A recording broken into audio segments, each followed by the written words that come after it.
चाचा सुना चाची बात ना भूलई हाजी। अबरी पूजा दीदी के मुखिया बनई हाजी। अबरी पूजा दीदी के मुखिया बनई हाजी। पूजा देवी जिंदाबाद जिंदाबाद जिंदाबाद। संतोष भैया जिंदाबाद जिंदाबाद जिंदाबाद। बरसावा पंचायत के जनता जिंदाबाद जिंदाबाद जिंदाबाद। पूजा देवी जिंदाबाद जिंदाबाद जिंदाबाद। संतोष भैया जिंदाबाद जिंदाबाद जिंदाबाद।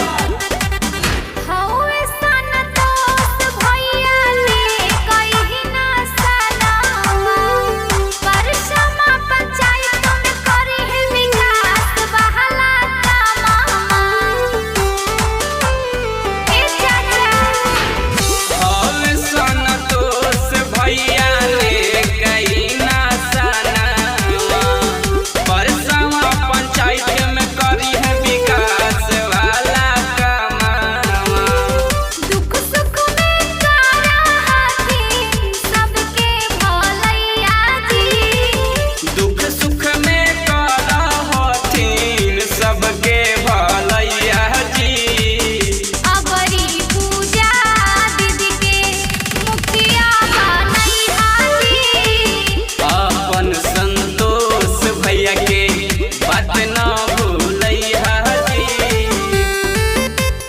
पूजा देवी जिंदाबाद जिंदाबाद जिंदाबाद। संतोष भैया जिंदाबाद जिंदाबाद जिंदाबाद। बरसावा पंचायत के जनता जिंदाबाद जिंदाबाद जिंदाबाद। पूजा देवी जिंदाबाद जिंदाबाद जिंदाबाद। संतोष भैया जिंदाबाद जिंदाबाद जिंदाबाद।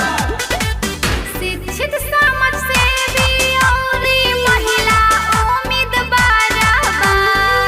संतोष भैया के बात पर करी हा विचार बा। ए दादी शिक्षित संघर्षशील